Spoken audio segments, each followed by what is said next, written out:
The Poem of the Man God, the second year of the public life. Chapter 177.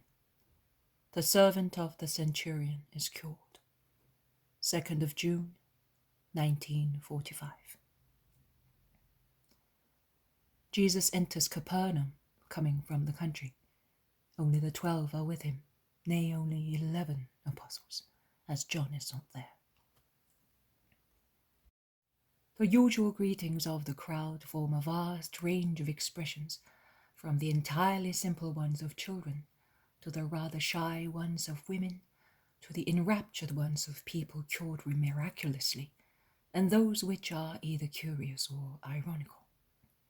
There are enough to satisfy all tastes, and Jesus replies to everybody according to how he is greeted, caressing the little ones, blessing the women, smiling at those cured miraculously, and with deep respect for the others.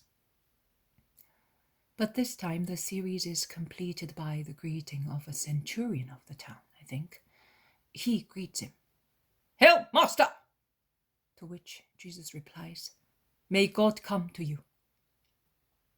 While the crowd draws close to see the outcome of the meeting, the centurion continues, "I have been waiting for you several days. You do not recognize me as one of those who were listening to you on the mount. I was wearing civilian clothes. Are you not asking me why I went there?" "No, I am not. But what do you want from me?" "I have instructions to follow those who hold meetings, because too often Rome has had to regret having granted permission for apparently honest meetings. But seeing and listening to you, I thought of you as a...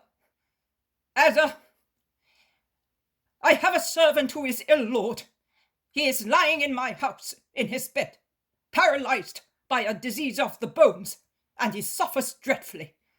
Our doctors cannot cure him. Your doctors refuse to come.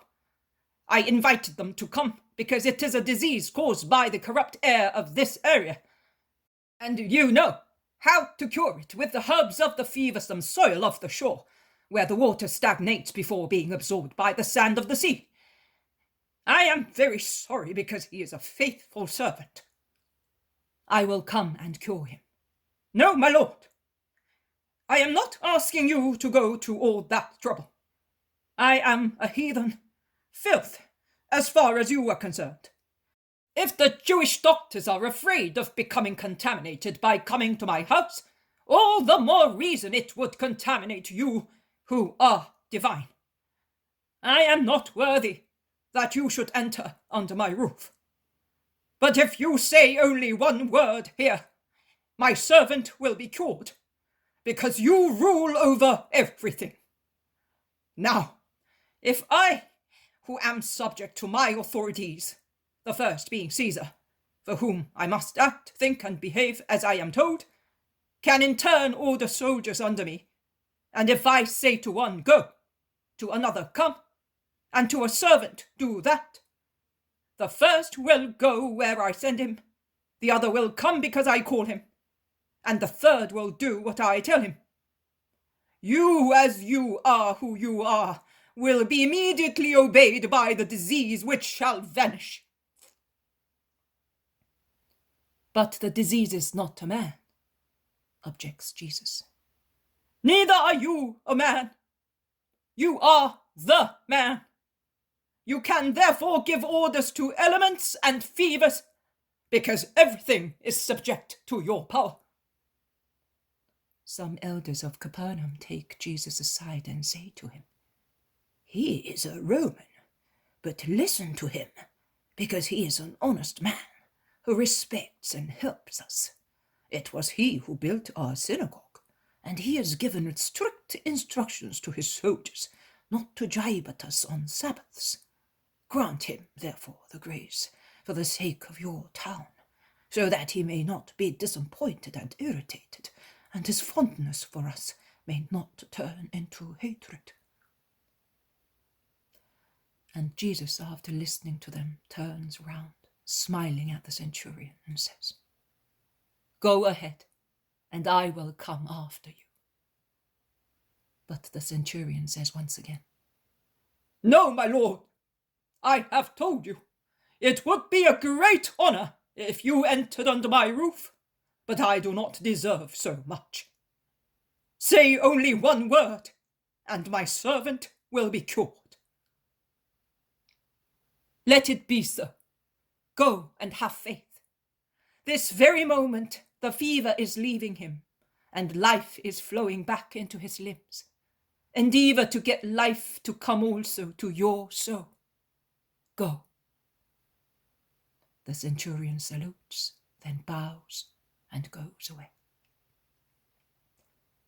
Jesus watches him go away, then turns to the people present and says, I solemnly tell you that I did not find so much faith in Israel. Oh, it is quite true.